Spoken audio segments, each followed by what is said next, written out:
everyone, welcome to StudyIQ English. We are talking about India and the Gulf Cooperation Council, the GCC countries, because India has finally signed the TOR, Terms of Reference, which is like a roadmap to decide when and how shall we negotiate a proper free trade agreement with the Gulf Cooperation Council. Now, since the last year, FTAs, CEPAs, TEPA and preferential trade agreements have dominated the news, a very important topic from GS paper 3 UPSC. So what are we looking at today? We are seeing how India will now sign the FTA with GCC. If you remember, just few weeks before, India has also concluded the mother of all free trade agreements with 27-member European Union. Why? Because India is also now looking for stable trade partners. We are trying so hard since last year to diversify our trade, to diversify our exports, all because of the high tariff burden created from President Trump's policy. Although today's situation is easing down. President Trump says we will reduce India's tariff from 50 to 18%, but that comes at a condition. The condition is tough. The condition means India should stop importing oil from Russia and show interest in Venezuelan oil. India has not committed any such thing on paper. All we are trying to do is to create a balance. Although we have reduced dependence on Russian oil, but not because we are taking this kind of a geopolitical blackmailing, but that's because India is busy meeting and diversifying its energy needs as well. And here European Union and the Gulf Cooperation Council are stable trade partners, way more stable than America or China could ever be. So now we are talking about another free trade agreement, and before we talk about it, quickly, what do you mean by a free trade agreement? A free trade agreement is when two or more countries decide to reduce tariff barriers. Trade barriers in a broader way. Trade barriers are reduced by removing tariffs, by reducing quotas and restrictions so that two or more countries can now, in a more smooth way, exchange goods, services, in fact, even investment. Ultimately, it is about boosting economic growth. Just after India concluded one with New Zealand, some countries in West Asia, we recently saw CEPA, Comprehensive Economic Partnership Agreement with Oman. We saw some agreement with Jordan, some with Saudi, UAE, New Zealand. Now recently EU, and finally today we are looking at Gulf Cooperation Council. The bigger question, how will the FTA with Gulf countries help us? It will, because if you look at the total trade that India has, now if we were to analyze the total trade that India has with GCC, the group of Gulf Cooperation Council, the trade happens to be around $178.5 billion. This is much, much higher if you compare the bilateral trade with other countries including America, EU or China. And if you look at merchandise trade. Now, what is merchandise trade? Merchandise trade means trade that happens in physical or tangible goods. It is quite high. GCC is India's largest merchandise trade partner. The trade has been steadily growing over the years, although you might argue, why is India experiencing a negative trade balance here?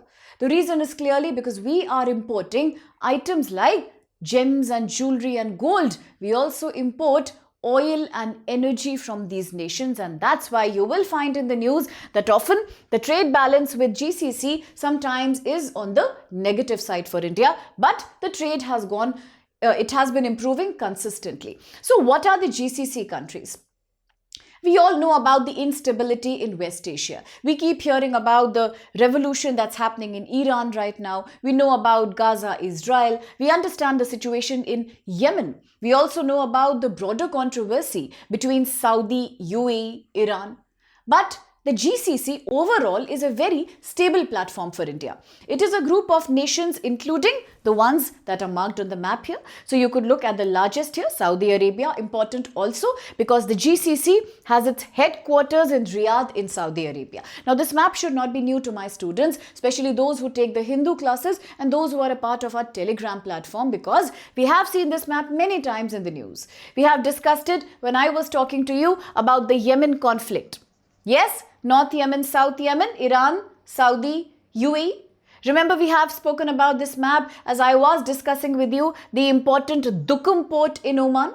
where from India, INS Kondinya had gone using handmade technology.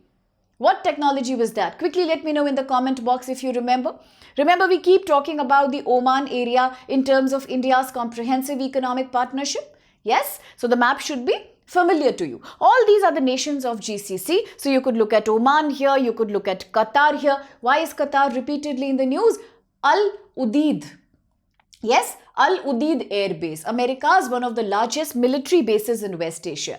Then you talk about UAE. I often keep telling you, UAE is a country that pokes into this area. And what is created as a result? Which strategic choke points are getting created over here and over here in the map? One, that is on the western boundary of Yemen, and another that is when UAE is poking the region of Iran. So let me know in the comment box. Okay.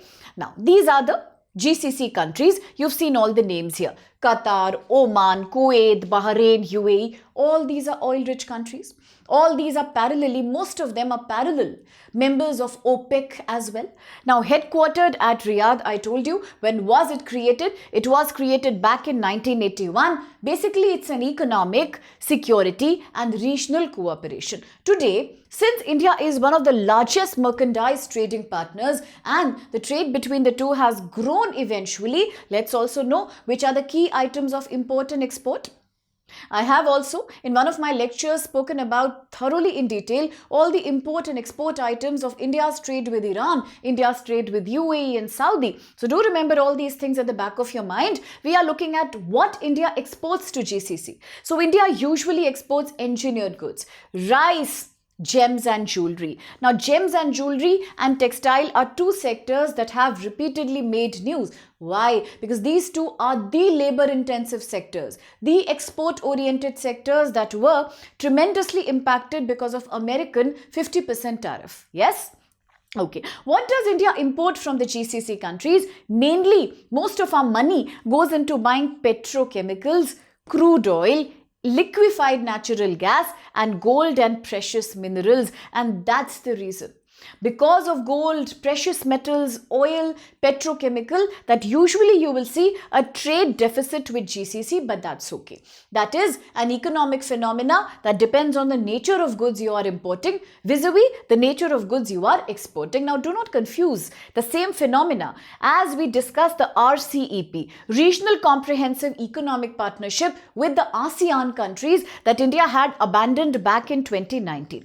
Why? Because there India was experiencing a massive trade deficit and India was unable to open its sensitive sectors like dairy and agriculture to RCEP trading partners like Australia, New Zealand. Here also, as India has signed the FTA with countries like European Union, India was very categorical about it that I'm not going to open sensitive areas like dairy and agriculture. Yes, but here it's not about that controversy. The negative trade balance is usually because of the high value products we are importing from all the Gulf countries, but definitely this FTA is going to help us a lot. Why will this help us? Because after all, it is about diversifying your energy need. See, repeatedly we have seen the controversy about Russian oil. In fact, the whole reason why India was punished with a 50% tariff was because we kept on importing the Russian Ural oil. Now, you might argue the quality of Ural oil is not very good. I agree. It is a bitter oil. It is highly sulfurized in nature, quite like Venezuelan oil. But India preferred to buy that because it was coming at a very cheap rate. If you compare the cost of Russian oil with the cost of Brent oil or Texas oil, you will realize it's much, much cheaper. Sometimes there is a difference of $7 per barrel between Russian oil and Brent oil. Yes, so that's why India preferred buying Russian oil for two reasons. It's cheaper, of course. Why is it cheap? Because of American and European sanctions. Second, why is India buying? The transportation cost is lower as compared to buying the Texas oil from America, which is excellent quality but very pricey. Third reason, India-Russia partnership. And eventually one more reason, we all know that the top buyers of Russian oil are China, Turkey, India. Why? Because in all these countries, the oil refineries are perfectly used to refining the high sulfur quality of Russian oil. So we are quite comfortable with that, and India decided to do that. In fact, India was recently the second largest buyer of Russian oil.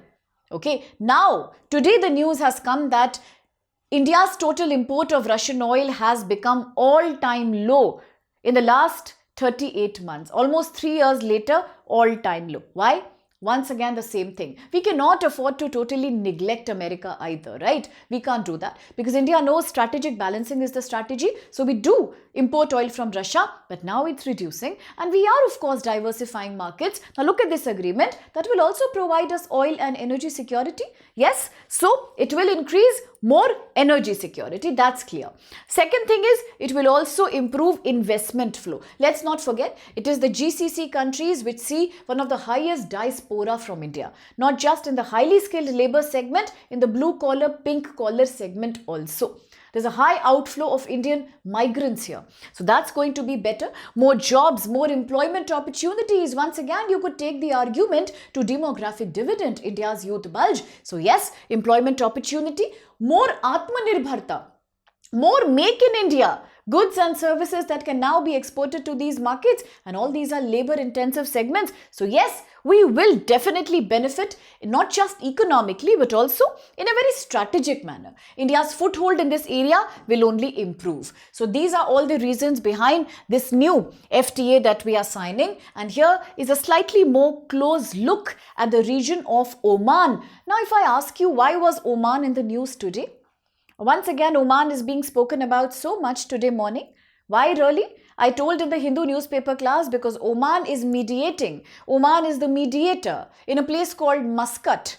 Mediation is going on between US and Iran. It is an indirect mediation about the war that they are having, the indirect war where America threatens to interfere in Iran's internal politics. Yes? So remember UAE. Okay? Now, having said that, some important facts about the GCC. Now, GCC, if you see, the total GDP is about $2.3 trillion. Then, population 61.5 million. So why am I giving you this data here? Do you need to learn it? Not really. But then from here, you can almost have a comparative analysis of the total economic prosperity of the region. Now, in India, if you look at all the GCC investment, it comes out to be $31 billion.